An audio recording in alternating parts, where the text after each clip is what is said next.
શ્રી બોતેર ચુવાડ કડવા પાટીદાર પ્રગતિ મંડળના સ્નેહમિલન કાર્યક્રમમાં પૂર્વ નાયબ મુખ્યમંત્રી નીતિન પટેલે લોકોને સંબોધ્યા.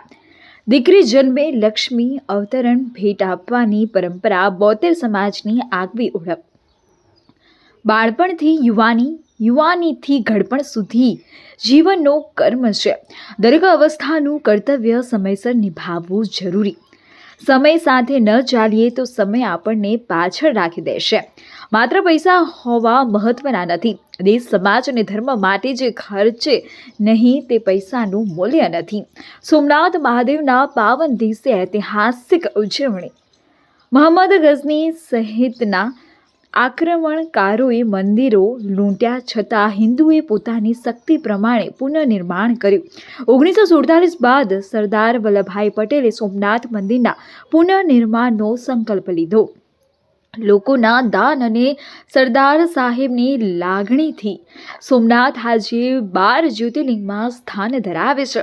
1000 વર્ષથી હિન્દુ સંસ્કૃતિ જીવંત રાખવાનું કાર્ય થયું. હિન્દુ સમાજ એક અને સંગઠિત છે તે પ્રધાનમંત્રીએ દુનિયાને બતાવ્યું. સોમનાથ, ઉમિયા માતા, અંબાજી અને ભવ્ય રામ મંદિરથી સનાતન સંસ્કૃતિ વધુ મજબૂત બને તેવી પ્રાર્થના. નીતિન પટેલ. તો આવનારો સમય, આવનારી પ્રજા આપણને માફ કરતી નથી, પણ આપણે બધા સદભાગી છીએ કે આપણે હિન્દુઓ, આપણે સનાતનીઓ એ ભૂતકાળને ભૂલ્યા નથી. આપણે બધાએ હજારો વખત સાંભળ્યું છે, ઇતિહાસમાં વાંચ્યું છે, પુસ્તકોમાં વાંચ્યું છે, નવલકથાઓમાં વાંચ્યું છે, અને આપણે જાણીએ છીએ કે ભૂતકાળમાં વિદેશી આક્રમણકારો જે મોટે ભાગે મુસ્લિમો હતા, એ મુસ્લિમોએ હજાર વર્ષ પહેલા આપણા ભારત ઉપર મોટા મોટા આક્રમણો કરેલા. અફઘાનિસ્તાનથી આવે, ગજનીથી આવે, બીજા પ્રદેશથી આવે અને આપણા ભારતમાં આવે અને ભારતને લૂંટે, ભારતના લોકોની મિલકતને લૂંટે. અને એના કરતાં ખરાબ જે એમણે કર્યું કે એમને આપણા મંદિરોને લૂંટ્યા. આ મોહમ્મદ ગજની જે હતો, એનું નામ બધાએ સાંભળ્યું છે, એ લૂંટારાનું, એ લૂંટારો હતો. એ લૂંટારાએ આપણા ભગવાન સોમનાથનું મંદિર 17 વખત એણે લૂંટ્યું હતું.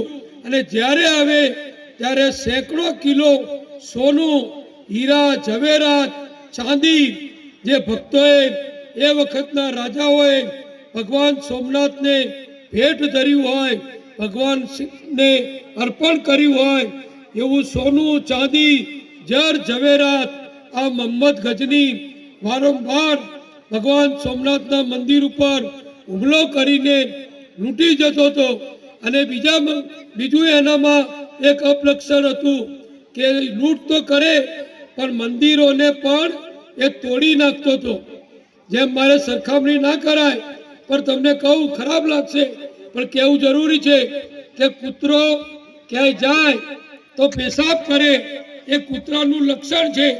એ મોહમ્મદ ગજનીનું લક્ષણ હતું કે લૂંટ કરે, આપણી બહેન દીકરીઓ ઉઠાઈ જાય, આપણી બહેન દીકરીઓ ઉપર બળાત્કાર કરે અને પછી આપણા હિન્દુ ભવ્ય મંદિરોને એ તોડી નાખતો હતો.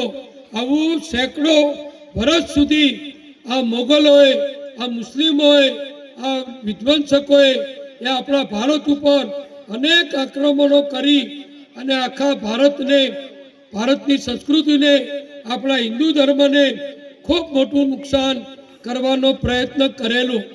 એમના મનમાં એમ હતું કે અમે આ મંદિરો લૂંટી લઈશું, અમે આ મંદિરો તોડી નાખીશું, આ જર ઝવેરાત, સોનું, ચાંદી બધું લૂંટી જઈશું, એટલે હવે નવા મંદિરો કોઈ બનાવશે નહીં. પણ એ ગજનીઓ આવ્યા ને ગયા, બીજા કેટલાય આવ્યા ને ગયા, મોગલો આવ્યા ને ગયા, ઔરંગઝેબ આવ્યો ને ગયો, પણ એ બધાએ જે વિચાર્યું હતું કે અમે હિન્દુ ધર્મને, એના મંદિરોને કાયમ માટે નુકસાન કરશું, પણ એ હંમેશા ખોટો પડ્યો. આપણા હિન્દુ હોય, ગરીબ હોય કે તવંગર હોય, ભાઈ હોય કે બહેન હોય, ખેડૂત હોય કે વેપારી હોય, રાજા હોય કે રંક હોય, એ બધાએ જે તે જમાનાની અંદર આ લૂંટાયેલા મંદિરો, આ તોડાયેલા મંદિરો એ ફરીથી એમની શક્તિ પ્રમાણે, એમની તાકાત પ્રમાણે એ બાંધેલા. અને આવું તો અનેક વર્ષ સુધી, સદીઓ સુધી ચાલ્યું. કારણ કે આપણે ભારત એ વખતે દેશ નહોતો, હિન્દુઓ બધા વહેંચાયેલા હતા. હિન્દુઓના રાજા રાજવીઓ, રજવાડા એ જુદા જુદા નાના મોટા હતા. આપણામાં એકતા નહોતી, એટલે આ લોકોને આપણને લૂંટવામાં અને મંદિરો તોડવામાં સરળતા રહેતી હતી. પણ એમને ખબર નથી કે આ હિન્દુ ધર્મની તાકાત એવી છે. આ ભાગવત ગીતા હોય, આ રામાયણ હોય, એમાં એવી શક્તિ છે કે આ હિન્દુઓને પ્રેરણા આપે છે. અને એ પ્રેરણાના કારણે ભલે આ ગજનીઓ અને ઔરંગઝેબોએ આપણા મંદિરો તોડ્યા, લૂંટ્યા, પણ આપણા હિન્દુઓએ ફરીથી વારંવાર બધા મંદિરો બનાવ્યા. અને ઇતિહાસ તો અત્યારે સર્જાયો કે જ્યારે આપણો દેશ 1947માં આઝાદ થયો, એ વખતે આ સોમનાથ મહાદેવનું જે ભવ્ય મંદિર આપણે જોઈએ છે, એવું મંદિર ત્યાં નહોતું. તૂટેલું મંદિર હતું, જીર્ણ થઈ ગયેલું મંદિર હતું. પણ આપણા સરદાર વલ્લભભાઈ પટેલ, અખંડ ભારતના ઘડવૈયા, લોહ પુરુષ સરદાર વલ્લભભાઈએ આઝાદી પછી એ જૂનાગઢથી ત્યાં સોમનાથ ગયા, વેરાવળ ગયા, દરિયા કિનારે ગયા. અને ત્યાં જઈ અને એમણે ભગવાનનું મંદિર જોયું. સરદાર વલ્લભભાઈને બહુ દુઃખ થયું. અને એ જ વખતે સરદાર વલ્લભભાઈએ દરિયાનું પાણી લઈ ભગવાનના આગળ પ્રતિજ્ઞા લીધી કે મારા વખતમાં અથવા હવે અમે બધા ભવ્ય અને એક મોટું શિવાલય સોમનાથ મહાદેવનું ફરીથી બનાવીશું. અને સરદાર વલ્લભભાઈની પ્રતિજ્ઞાથી એ વખતે કામ શરૂ થયું. એ વખતના રાજા રજવાડાઓએ, એ વખતના સુખી લોકોએ સરદાર વલ્લભભાઈની લાગણીને માન આપી લાખો રૂપિયાનું દાન આપ્યું. રાજા રજવાડાઓએ દાન આપ્યું. અને એના કારણે સરદાર વલ્લભભાઈએ જે ઈચ્છા શક્તિ પ્રગટ કરી હતી, પ્રતિજ્ઞા લીધી હતી, એના પરિણામ સ્વરૂપે આજે જે ભવ્ય સોમનાથનું મંદિર આપણે જોઈએ છે, 12 જ્યોતિર્લિંગ પૈકીનું પ્રથમ જ્યોતિર્લિંગ, એ જ્યોતિર્લિંગ આજે જે ભવ્ય બન્યું છે એ સરદાર વલ્લભભાઈએ 1947માં બનાવ્યું. અને પછી તો સતત એનું કામ આગળ વધ્યું.